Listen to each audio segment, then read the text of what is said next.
Welcome to Legacy Conversations, a channel where we preserve military memories and history. Hello everyone, it's Koos here. Welcome. And yes, I know I look different. Yeah, I lost about 70 pounds, man. About 51 kilos. My maths are correct. Since we actually made the videos, long story, I'm not dying as far as I know. But I'm actually now at my weight, which I was in standard 8 in 1983. And there's no secret to it, man. I just stopped eating a lot of food, eat very little. And exercise about 8-9 kilos a day in this heat, which I walk. So there's a few people who ask me, is there something wrong with me? Guys, no.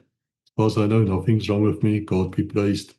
And even if there was, it's okay. No problem. Why I'm redoing this intro is because I made a tremendously big screw up in the original one. And thank God we found that out so we could rectify this. It was a bit of a confusion, when I came back from South Africa in January of this year, 2025. We had a huge amount of videos to do, and we were doing it as quickly as we could. And obviously, I made mistakes. We put in, I have a new cat, and it's running here below me, trying to attack my foot. So basically, what happened is I took the intro video free and I put it in video 2, and video 2 became video 3, and man, it's just a gemors. But luckily, it's not serious. It's not the end of the world. So what we did is, I just redid this one quickly for you. Basically, guys, you will remember in the Rattle series, and thank you for your support of it. It is doing quite well. You'll remember in the first video, General Savides was talking about where does the Rattle actually come from, which we shot at his house in his study. Wonderful people here, and his wife and himself gave me food there. Man, it was fantastic.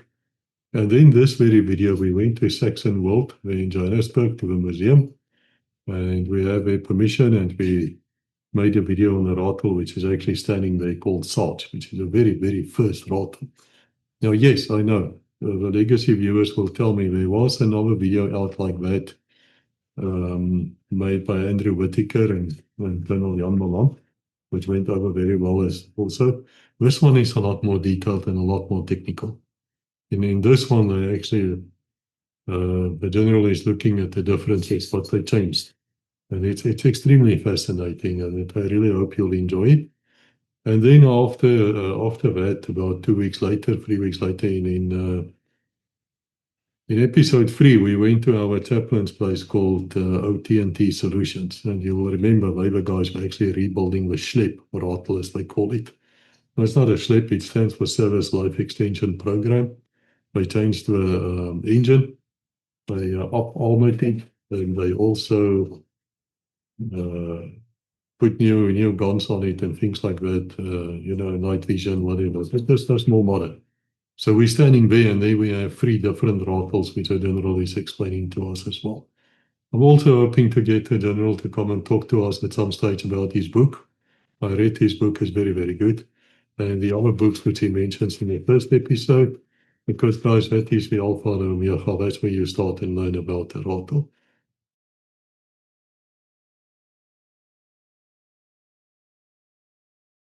Well, welcome here. Guys, we've been doing this for almost 5 years, and we have millions of views and more than $1 million of views. And we're really hurting our enemies because they don't like our message to come out, which is why we're so suppressed.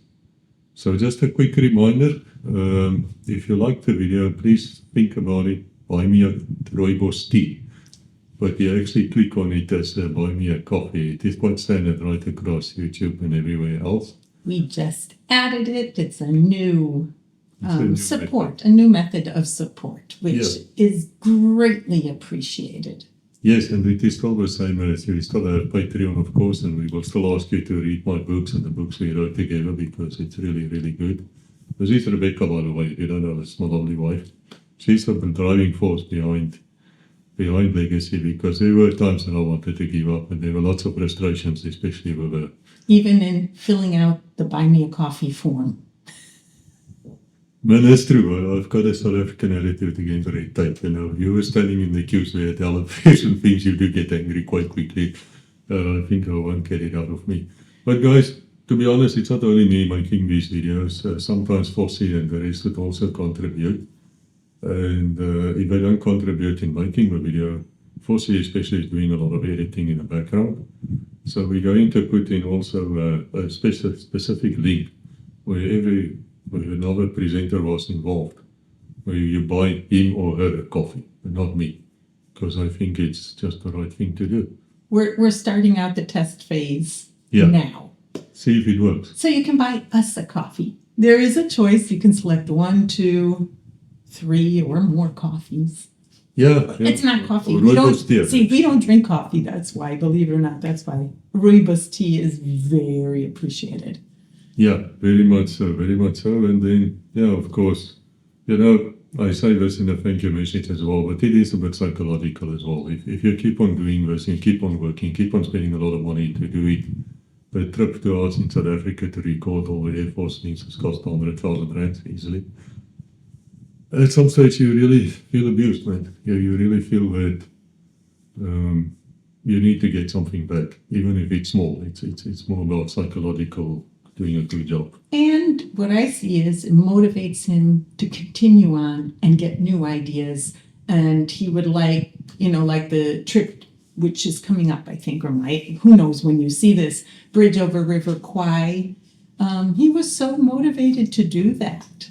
Yeah, we learned a lot, River Kwai. It's a fantastic video. Also include Hellfire Pass, but we also would like to go to Vietnam and look at Kesan and Dien Bien Phu and where the Americans ran away. The CIA headquarters left their files behind. I'll mention that. But even here in Thailand, in Bangkok, if we go to Bangkok, we fly to Bangkok, we can spend a day or two and record the Air Force Museum or the other museums that are there. It's history, man. We need support to do it. It's not fair that we carry the burden all by ourselves. I'm not really willing to do that anymore. People can enjoy the videos. You can assist us. Buy us a coffee, man. What does coffee cost? Or rooibos tea? Nothing. Just contribute something and we can keep us going and hurt our enemies even more. Perfect. Okay. Thank you. Bye. Bye.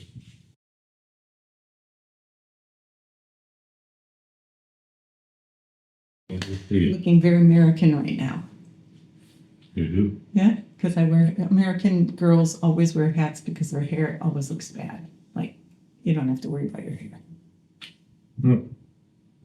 Okay. All right, but We test. ready? So anyway, guys, that's the news. Thank you for being here. Spread the word. And if you want to buy us a coffee, man, then buy us a coffee or become a Patreon. Become part of the show. We need your help. We do need your help. We've been going 5 years. We're heavily suppressed, of course we are. But still we're spreading the word of the SADF and the old SAP and the rest of you. And I think it's important. If you don't speak up now, it's going to be too late. So it's simple, guys. Okay, God bless. Let's hear what General has to say there while we were standing there next to the Rattle. The vehicle behind me is the Elvis Saracen. It's a 6x6 armored personnel carrier. There is some difference of opinion about when we actually received them. But in the early 1950s, there were big troubles in the Middle East, and South Africa was asked to supply an expeditionary force, which would consist of a divisional headquarters, an armored brigade, and an infantry brigade, plus supporting troops. And as part of that deal, there were some armored vehicles to be shipped to South Africa, and amongst them, 280 Saracen APCs. Now, in the end, the big war didn't happen, and so those vehicles weren't delivered. But eventually, South Africa did receive 280 Saracens. Once again, there are discrepancies between the actual numbers. If one looks at the order placed, if you look on the plaque here next to the vehicle, it says 270 were ordered. In the black beret, it says 280 were ordered. And if you look at the allocation to units, it just doesn't gel. But around about 270 to 280. And these were delivered between 1952 and about 1956. And the Saracen is an armored personnel carrier, not a combat vehicle in the true sense of the word. And in South Africa, 60 of those Saracens that were received here were given to the police or loaned to the police for anti-riot and internal security purposes, while the rest were divided into the different corps of the army. Eventually, as far as the Rattle story is concerned, the Saracens were they had two functions. They were the carriers of the support troops of the armored car squadrons, and that was about an infantry company that were armor guys, not infantry guys, who would then move with the armored cars and provide protection and carry out infantry tasks and so on. And the other use was in the APC squadron of the South African Armored Corps. They had a number of these vehicles, I think around about 60, I'm not 100% sure, that could lift an infantry battalion.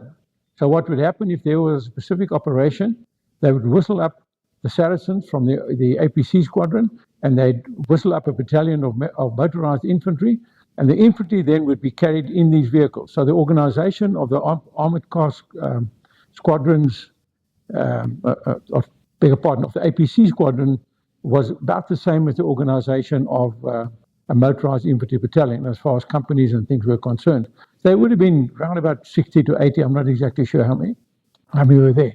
Now that function never ceased to exist until quite late in the 1970s, perhaps even early 1980s. So the armor had their Saracens. The infantry didn't really use the Saracens except here and there where they were part of what we call emergency forces, where some infantry battalions had them, where there was cooperation with the police and that sort of thing. But from a Rattle perspective, the Saracen was always going to be retained as the APC in the APC squadron to lift motorized infantry. As I said in an earlier version, earlier episode, there was a decision taken that we need mechanized infantry if we're going to have mechanized operations. And one of the things needed was a mechanized infantry combat vehicle. Now, we didn't have that. And the people on the committee, under the chairmanship of then Brigadier Jack Dutton, realized that the Saracen could not do the job. It had good mobility. It had a top road speed, I think, of around 80 kilometers an hour or so. It was very nice, but it was not very reliable. It wasn't very good for South African conditions, and it couldn't really keep up with the tanks as it was supposed to be. So when the RCV development was mooted, the idea was that the Saracen would stay in its role in the APC squadron and in the support troops of the armored car squadrons or armored car regiments, and the new ICV would then be a totally new requirement.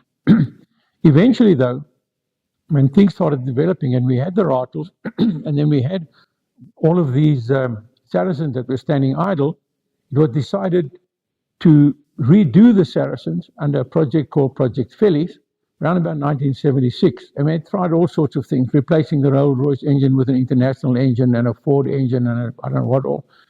But in the end, none of these really worked out, and the Saracen was eventually taken out of service and then scrapped and sold and whatever. Now, an interesting thing is that in the development of mechanized infantry, remember that was also something new in our country. We didn't have mechanized infantry. But when they looked at revitalizing the Saracen, they also looked at what we're going to do with it. And they said, well, you can't give it to a motorized infantry battalion.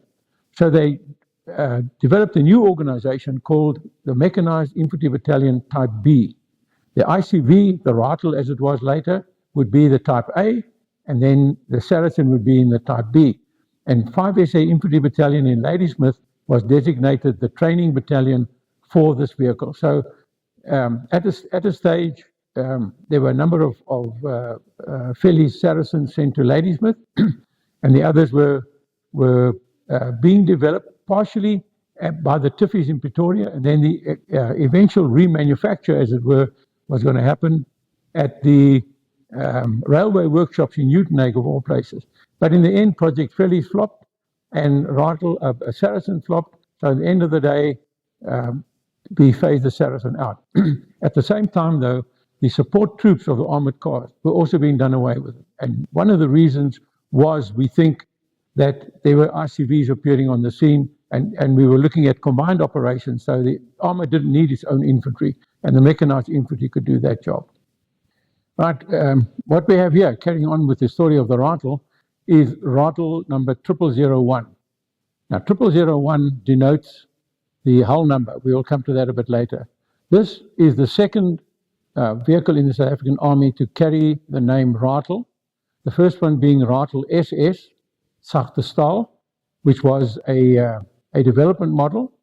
And this Rattle 0001 was the first of the production series of the Rattles, the first of the, 1,000 whatever that we built, 1381 if I remember correctly.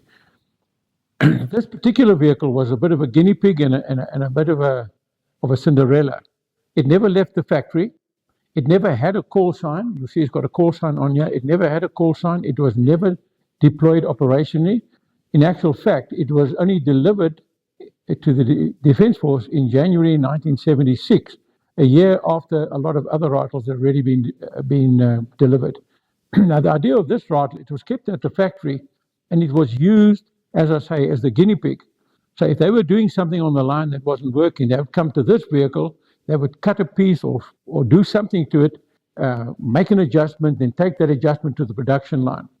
So after 0001, we had what we call the dirty dozen. I can't remember exactly how many there were. It was more than a dozen.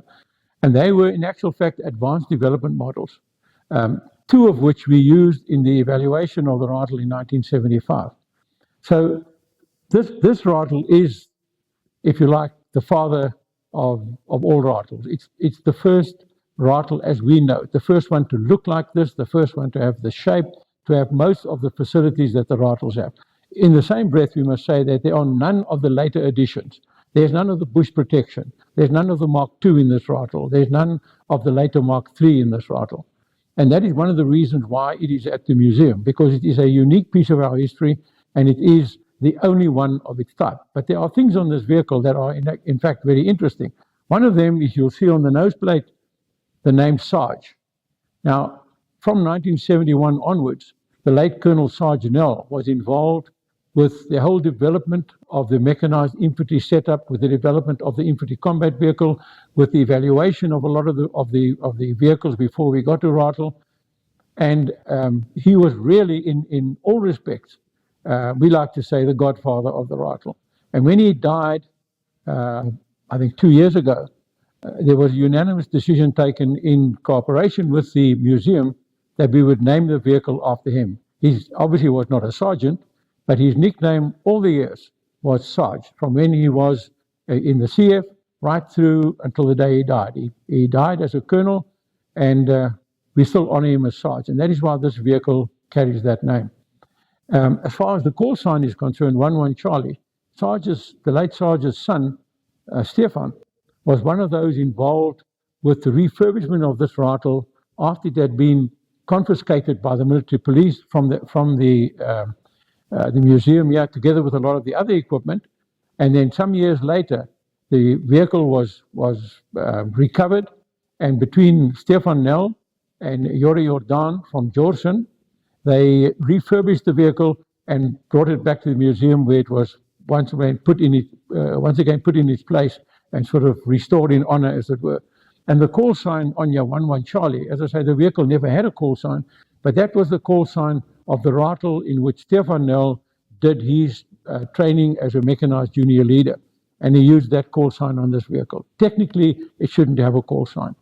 So if you look at the vehicle, people who know Rattle will see that we have a lot of the basics that were in the Rattle in the days before we started looking at bush protection. And these are the things that didn't last in the bush. But remember, Rattle was never developed to be in the bush. And that is why we had to redevelop certain things. So what happened over the course of time was that in the operational area, 61 Mech and before it, Combat Battle Group Juliet, were doing modifications themselves. They were welding steel plates over the lights and everything. But every time you want to change a light bulb, you had to cut the steel plate off with a torch and then replace the bulb and then weld the thing back again. So there were alterations being done in the operational area, and then eventually what we call the Bospaki, which was a proper development and a configuration control of certain elements of the bush protection, which were then sent to the operational area and fitted either at 101 workshop or at the LWT. And at that stage, the only Rattles in the area were those at 61 Mech.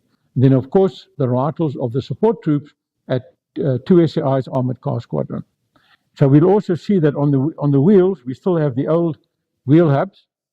And the reason we have these wheel hubs was that the interior hub of the axle is made of cast iron, and of course is very vulnerable to all sorts of things like sticks and stones and of course bullets and shrapnel and so on.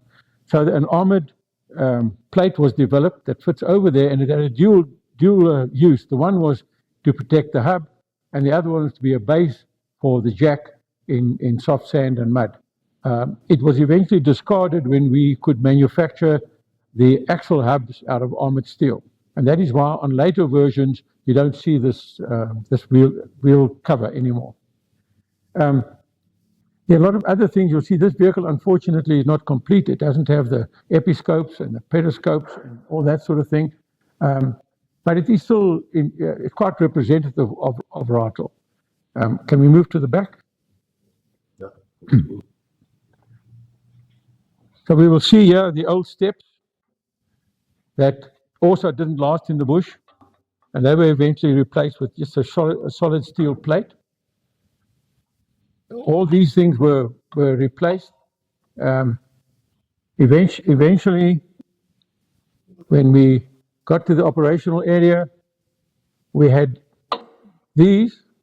Now we call them the gardening equipment. In an earlier episode, I spoke of the Brig grid and how it came about, and the fact that it was manufactured by the CSR in their workshop, the original one was. But the idea came from Roland de Vries and myself, where we said, we need two things in this vehicle to make it uniquely South African. The one was things that we did inside to fit the South African soldier, and the other one was a Brig grid. We knew at that stage that if anything that looked like a grid, the soldier would use it on which to have a Brig.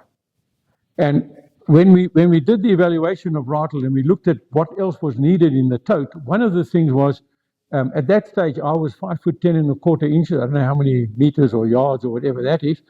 So I was an average South African. And one of the problems we had was servicing the filters.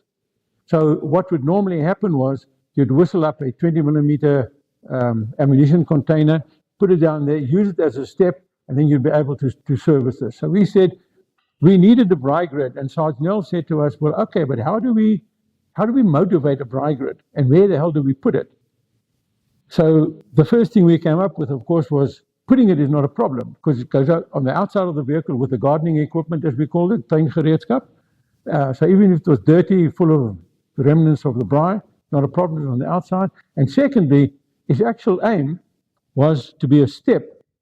And if one looks at the original tote documents, it's actually listed as a steps utility. So it's a folding step, which coincidentally is big enough to take 10 pieces of meat and a couple of pieces of horse and so on. That's purely by coincidence.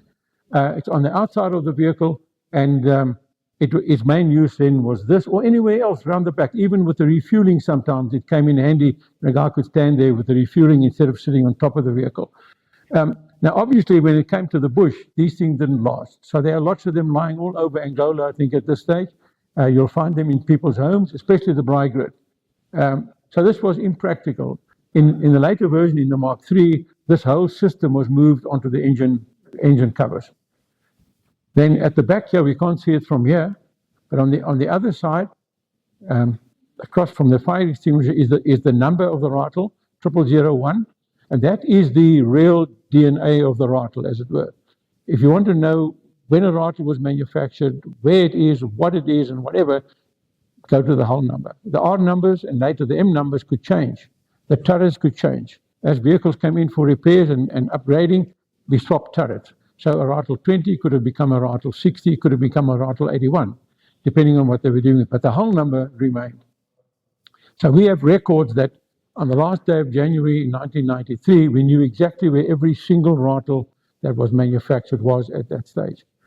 Subsequent to that, a lot of them were sold, so we don't know where they are today, most of them. But there are still several hundred in service in South Africa. Right, so here we are at the right-hand door of the Rattle. Remember that the original specification or requirement called for a large rear door and or a ramp. We don't have that. We have the two side doors and a very small door at the back that can be used for emergencies and whatever else. So the Rattle was developed then to take a 10-man section, which consisted of the 9 riflemen, one of them was Lance Corporal, the 9 members, plus the section commander who would be in the turret, and there was a gunner. Now, in some organizations, the gunner and the section commander and 8 troops made up a section. In others, they had 9 people, 9 in the section, plus a gunner, plus a driver, plus the section commander. So that depended on the specific requirements. There were some operations where there were many more people carried, and others where there were less people carried. So inside we see it has a middle seat facing outwards, which we thought was necessary for good vision and for not only for all-round vision, but also just for spatial orientation. So the trooper could look out of the glass ports and get an idea of where they were. In modern vehicles, they have cameras and screens and all sorts of weird and wonderful things. In those days, we didn't have them. So you'll also see the color inside was also unique at this stage. We were the first of the combat vehicles to have a green interior. The armored vehicles were all white inside. We could never quite figure out why, because they were a bit harsh on the eyes when you open them open the doors in the sun. So we went for the green, which was apparently easier on the eyes and restful and I don't know what else. We have all these kop krimpers who are helping us at the time. So Rattle, in this particular case, the Rattle 20 has a 20mm turret, which is a derivative of the old Elan 60 turret, and which later became the basis for the new Elan or Rattle 60 turret. It was used for various applications. This turret, we have not only Rattles with 20mm turret, we also exported Elan with the same 20mm turret to Mozambique, I beg your pardon, to Morocco. Getting tongue-tied here. All right, so there were little things in here that we looked at from an infantry perspective. That what do we need on a vehicle like this? Now they're not all here, but you'll see things for the ammunition racks, and these for the magazines rather. And these things were for the old R1. Later on, we had to change them for the R4. On the inside, there are places for rocket signals. There are places for you can't see it on this one. There was a bracket on the one side for a 60mm mortar or a rocket launcher, and on the other side there was a folding seat. Now on this side there was also later a folding seat, so there were 2 extra seats available in the Rattle. Okay, this is the hull number. On this one you'll see 0001. So this was the very first Rattle off the production line. And that number never changed. When we sold vehicles, they retained that number. So all the Rattles, wherever they are in the world, except for one that I know of, that's in South Africa, that number is still visible. And why that one was taken off, I have no idea. There are 2 other things we want to look at in this vehicle. The one is the tow bar. In an earlier story episode, I was talking about the aim of the tow bar. Now, obviously the aim of the tow bar is to tow another Rattle. But any Rattle crew will tell you it's actually an object of torture. So when there was an OPI and there's nothing else available, the tow bar, a 2-man tow bar. It's quite heavy, so 2 men, it's a bit of a struggle. 3, not so bad. So the tow bar was there for a specific reason, and it's used very often, but it was also abused. And because it was not only a tow bar, it was sometimes a push bar. And you might recall in an earlier episode I spoke about how they sometimes use the tow bar to lift the vehicle to change a wheel. Now you see all over the vehicle, you can't see it on this one, but there will be lugs on which you can fit cables or whatever for lifting the vehicle, and especially on the factory floor. And then what the guys would do, let me just turn my back on you. Yeah, you can't see that. Yeah, there's one over here. They would attach with a D shackle. They would attach the tow bar to here. They attach the tow bar there, and then to another Rattle there or here. And then they would basically just push the Rattle up, lift these wheels off the ground, and then change the wheel.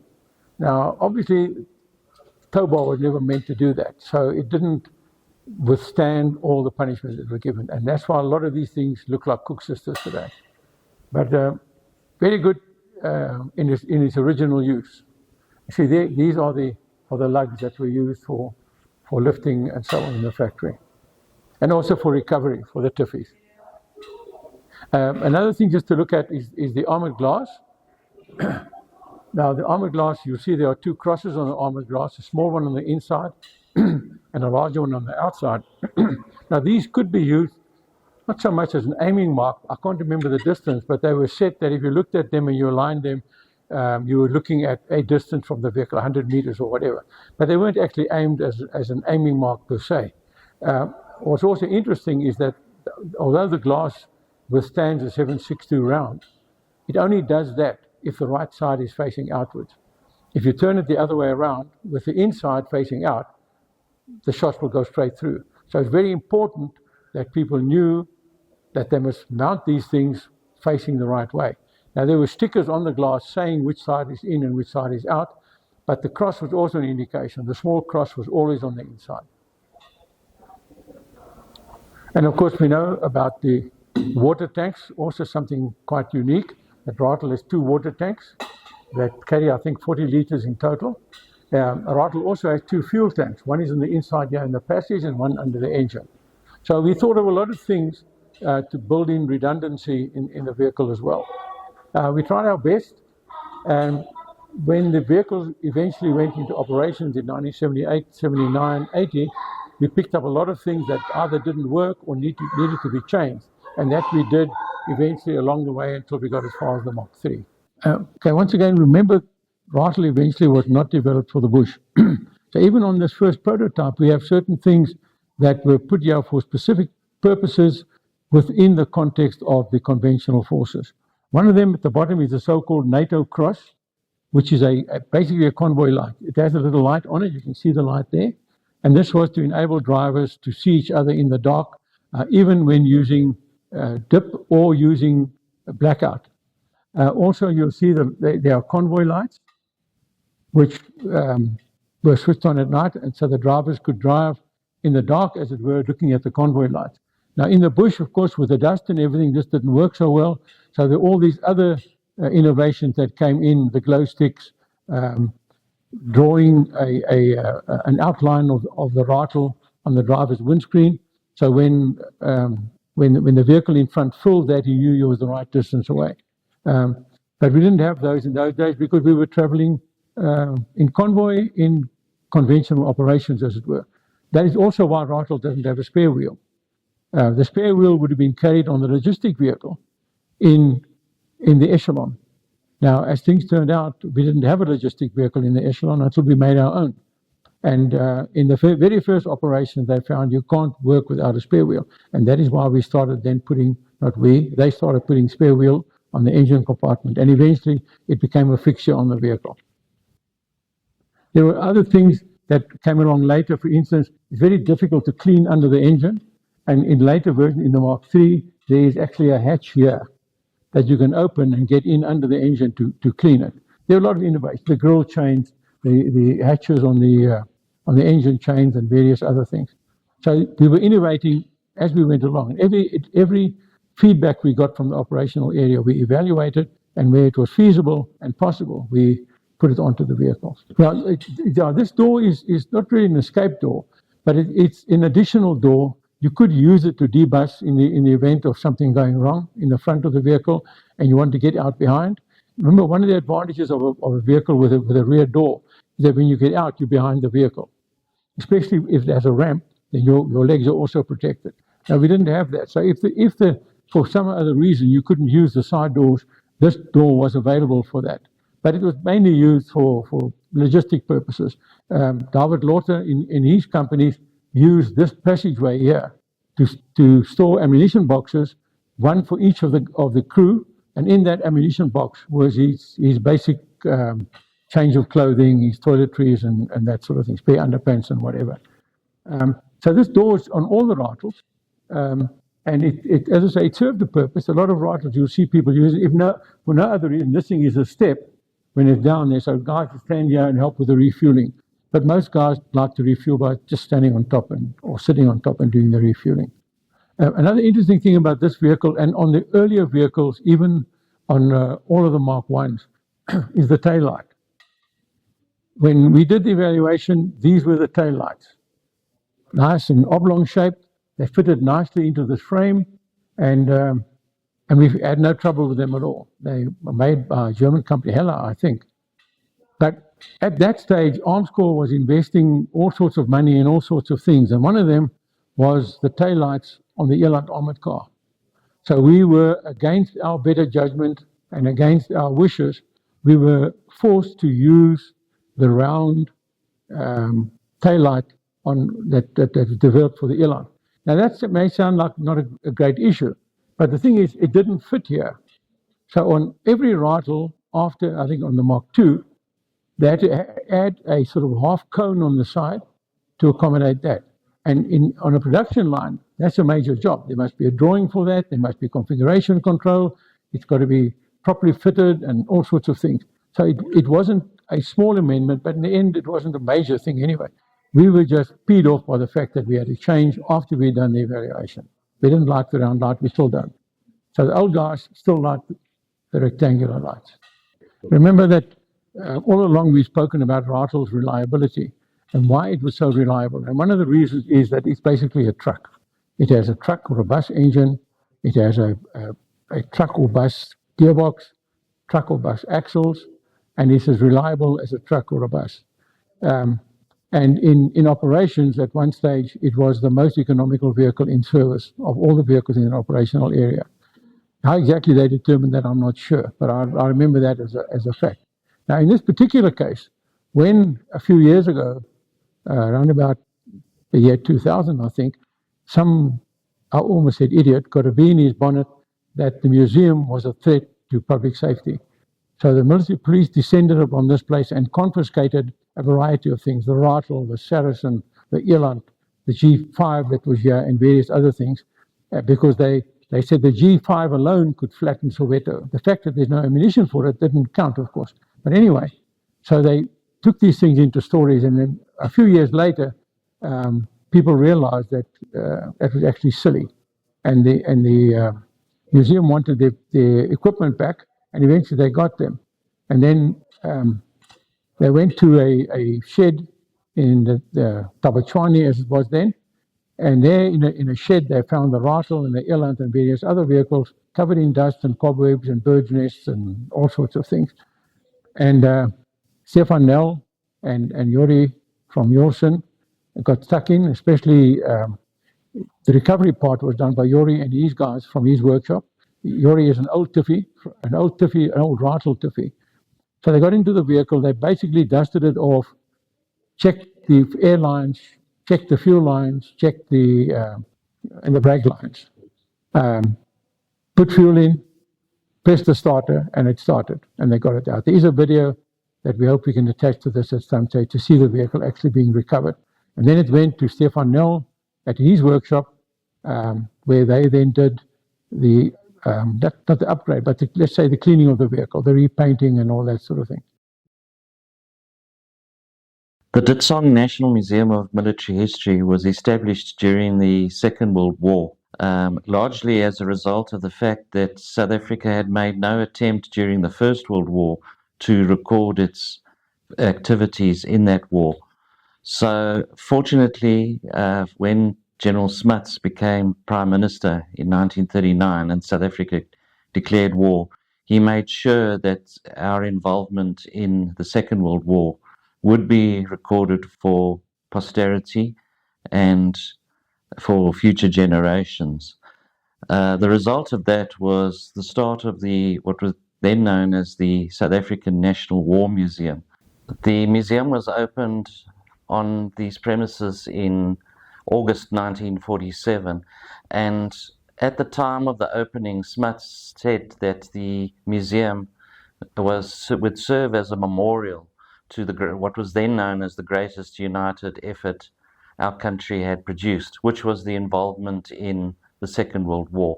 He also said that the museum would serve as a warning for future generations that the weapons that they see here must never be used again. Unfortunately, as we all know, that warning has not been heeded. In the early 1970s, the museum became known as the South African National Museum of Military History, and the scope was shifted to the preservation and recording of the entire history of South Africa. So not just the First and Second World Wars, but all wars, all conflicts where South Africans had been involved.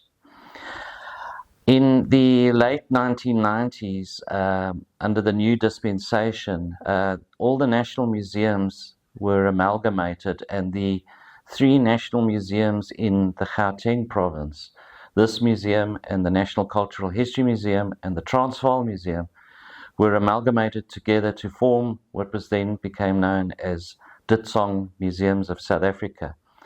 And this museum has from then been known as the Ditsong National Museum of Military History, and that is our official name today. We preserve, as has been said, all aspects of South Africa's military history, and the exhibits that you see here at the museum are not here to glorify war. The exhibits are here to show what can be done if necessary, and show that war is a sad thing. People die in warfare. We like to educate people that war is not a good thing at all. But we do acknowledge that people went and served their country. In many cases, they volunteered to do this, and many people paid the supreme sacrifice for their country. And we acknowledge that as well. And as such, the museum is also, we consider it home to all military veterans who have served their country. And many veterans associations, such as the Moths, the Memorable Order of Tin Hats, the South African Legion of Military Veterans, and other associations such as the Gunners Association, the SAF Association, and the South African Armour Association also hold their respective commemorations here at the museum as well. The museum is open 7 days a week. The only 2 days that the museum is not open is Good Friday and Christmas Day. Our opening times are from 9 till 4:30 every day, Monday to Sunday. The entrance fee is 50 Rand. Subject to change, that's the minimum fee. There are other fees for scholars and for senior citizens. The facilities that we offer here at the museum is basically for everybody, not just for military enthusiasts. We do have a conference center here. We do allow for events to take place, such as conferences, meetings, events. You could have cocktail parties here. We've had many in the past. We also welcome children's birthday parties. They seem to be very popular here. And people are welcome to come with a picnic basket and sit on the lawn and, just take in the atmosphere, the garden, the tranquil surrounds that we have here at the museum. One of our facilities we have here is free parking. We do not charge for parking. The parking is secure as well. We do have full-time security plus security cameras. The museum falls under Ditsong Museums of South Africa has been spoken about. The Ditsong then falls under the Department of Sports, Arts and Culture. Being a government department, funding is not entirely adequate. We do need further donations and support.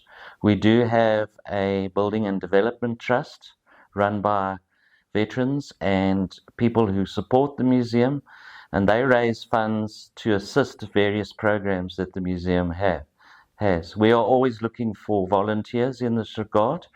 Every quarter we have what we call maintenance days at the museum, where people come and help clean the exhibits and do maintenance around the museum.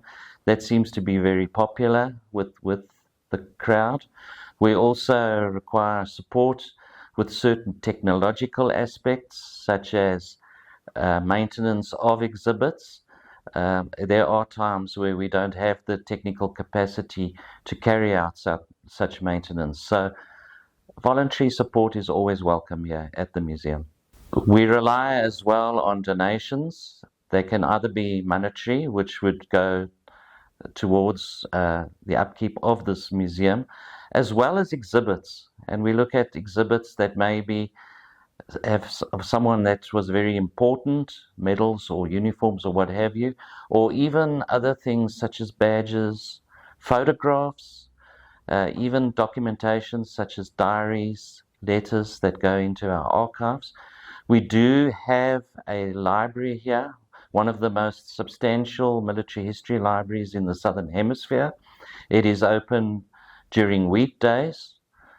During opening hours here at the museum, people are welcome to visit the library or make an appointment to do research in our library as well. As the director of this fine establishment, we welcome everybody here to this museum. I look forward to seeing more and more people coming to learn about our military history and using our facilities. People are always very welcome here.